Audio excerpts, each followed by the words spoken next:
इस वक्त मैं ओमान की राजधानी मस्कट में मौजूद हूं और ये ओल्ड मस्कट का पूरा इलाका है जहां पर हम आए हुए हैं। प्रधानमंत्री नरेंद्र मोदी 2 दिन के लिए ओमान की यात्रा पर है। तो भारत और ओमान का जो रिश्ता है वो काफ़ी पुराना है, क्योंकि कोस्टल शहर ओमान पूरा रहा है। गुजरात से बड़ी संख्या में लोग ओमान की तरफ पहले आया करते थे। बहुत सारे लोगों ने हमें यहाँ पर बताया। आप ये ओल्ड मार्केट का पूरा हिस्सा देख रहे हैं इस वक्त मस्कट में।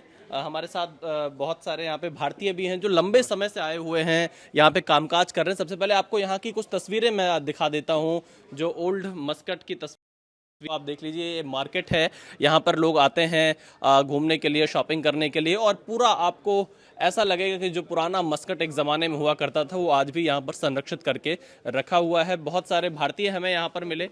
अब उन भारतीयों से हम सीधे बातचीत करते हैं। हारून जी यहाँ पर हमारे साथ में हैं और भी तमाम लोग हैं। हारून जी, क्या कहना चाहेंगे भारत और ओमान के रिश्तों को लेकर? प्रधानमंत्री मोदी जब यहाँ पर पहुँच रहे हैं, बहुत ही हिस्टोरिकल रिलेशनशिप है ओमान का इंडिया के साथ। और ऑफ कोर्स जब हमारे पीएम आ रहे हैं यहाँ पे तो वो एक बूस्ट मिलेगा उस रिलेशनशिप में। और जो अभी प्लान है CEPA, जो comprehensive economic partnership agreement sign कर रहे हैं, तो उससे ऑफ कोर्स जो ट्रेड है उसको, म्यूचुअल ट्रेड को, बायलैटरल ट्रेड को काफ़ी बेनिफिट मिलेगा। तो ऑफ कोर्स जब कोई हेड ऑफ स्टेट जब विजिट करते हैं तो हम लोगों को, जितने हम लोग इंडियंस हैं, हम लोगों के लिए एक बड़ी खुशी की बात है कि हमारे प्राइम मिनिस्टर यहाँ पे आ रहे हैं। और ये एक बड़ा अच्छा मौका है। और आप इस बहाने आप आ गए यहाँ पे आपके दर्शन हो गए जी। आपका क्या नाम है? मेरा नाम जुगनू लालवानी है। जुगनू लालवानी जी, मैं देख रहा हूँ कि ये दुकान आपकी है यहाँ पर। जी।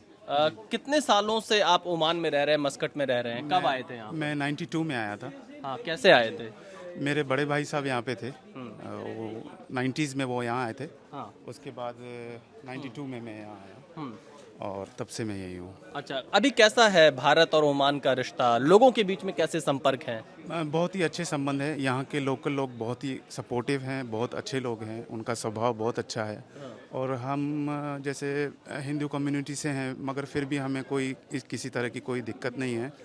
और हमारे टेम्पल्स हैं, हमारे जो प्रोग्राम्स होते हैं, दिवाली, राखी, होली, जो सब, हमें किसी भी तरह की कोई हर तरह की परमिशन मिलती है और किसी भी तरह की कोई दिक्कत नहीं है।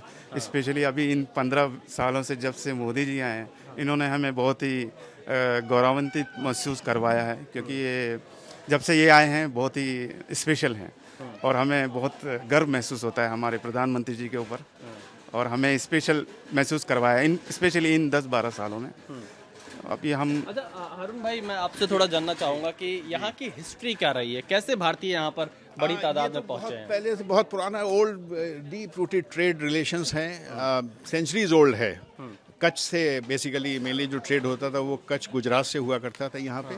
तो आप देखें यहाँ 5th-6th जनरेशन आपको मिल जाएंगे जो अब ओमानी नेशनल हो गए।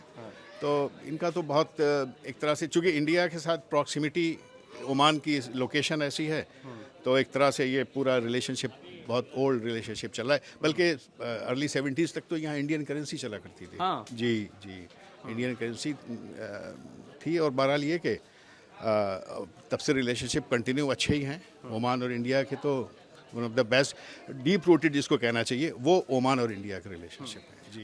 क्योंकि आप तो यहाँ पर बिजनेस कर रहे हैं, किस तरह की सुविधाएं मिलती हैं और कैसा व्यवहार आप लोगों के प्रति यहाँ पर रहता है? व्यवहार बहुत ही अच्छा आता है, बहुत ही रिस्पेक्ट देते हैं वो, और हम लोग भी उनको देते हैं, वो भी हमें इक्वल रिस्पेक्ट देते हैं। कोई इसी तरह की दिक्कत नहीं है।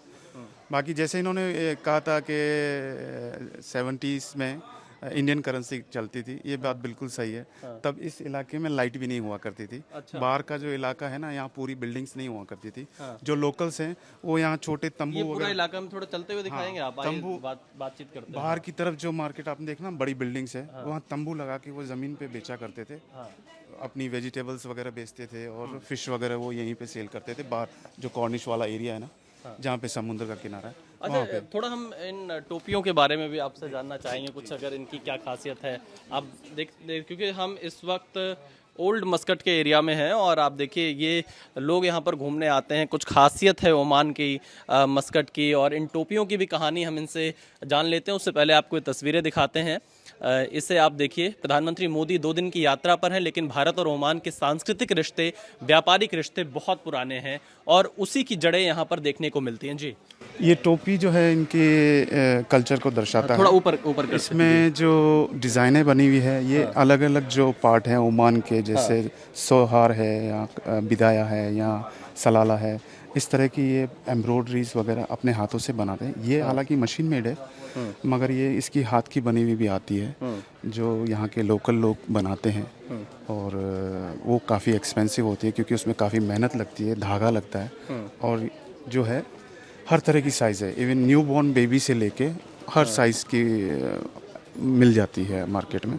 और जो है ये स्टाइल होती है, कई लोग इसको कई तरह से पहन सकते हैं। इसमें यूट्यूब में 20 से ज़्यादा स्टाइल दी हुई है और इसमें कई लोग इस तरह तरह की स्टाइल बना के पहनते हैं। वो स्टाइल दर्शाती है कि वो व्यक्ति कहाँ का है, किस इलाके का है। जैसे यहाँ पे डिज़ाइन आ गई, जैसे इसको प्लेन कर दिया, राउंड कर दिया, इस कई तरह की स्टाइल्स होती है।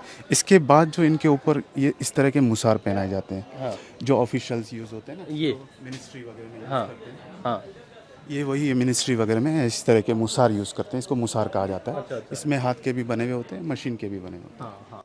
तो देखिए यहाँ पर भारत और ओमान के जो सांस्कृतिक और व्यापारिक रिश्ते हैं उसकी कहानी ये लोग बता रहे हैं। आपका क्या नाम है? सुनील शुक्ला जी। आप कब से ओमान में रह रहे हैं? मैं यहाँ पर 96 में आया था पहले। हाँ, क्या करते हैं? मैं पहले एक एज ए काउंटर सेल्समैन आया। हाँ, बाद में धीरे धीरे ऐसा प्रोग्रेस किया कि आज हम खुद इन्वेस्टर हैं और एक मेटल फैक्ट्री हमने बनाया है जो वायर नेल का मैन्युफैक्चरिंग करते हैं। So Oman is very beautiful country और Oman is very peaceful country. बहुत अच्छा सहयोग है। यहाँ के जो सिविलियन है बहुत सपोर्ट करते हैं, यहाँ की गवर्नमेंट बहुत सपोर्ट करती है, इसमें कोई संदेह नहीं है। अच्छा हारून भाई, हमने देखा काफी खुला है ओमान, एक तरह से देखें विचारों से भी खुला है। अगर हम और मुस्लिम देशों को देखें उनकी अपेक्षा ओमान में काफी खुलापन है, विचारों में भी आज़ादी है। बिल्कुल, बेशक, बिल्कुल फुल फ्रीडम है। बस ये है कि अगर लॉ अबाइडिंग है, आपको बिल्कुल किसी से डरने की ज़रूरत नहीं है। You have to be law abiding. और लोग यहाँ पे मैंने देखा कानून का पालन करते हैं। आप रोड पे कोई कचरा नहीं फेंकता हुआ मिलेगा, कभी रॉन्ग ड्राइविंग करते हुए नहीं मिलेगा। तो हर आदमी बहुत तो इस तरह खूबसूरत कंट्री ये बना है क्योंकि लोग जो हैं लॉ को मानते हैं यहाँ पे। जी जी। तो देखिए ये हमने आपको ओल्ड मस्कट में कुछ भारतीयों से बातचीत करके दिखाया कि उन लोगों का क्या कहना है प्रधानमंत्री मोदी की इस यात्रा को लेकर। ये लोग काफ़ी गौरवान्वित हैं, उत्साहित हैं कि इस यात्रा से भारत और ओमान के बीच व्यापारिक रिश्तों में और ज़्यादा बढ़ोतरी होने की उम्मीद है। Vishal Pandey, ABP news, Muscat, Oman.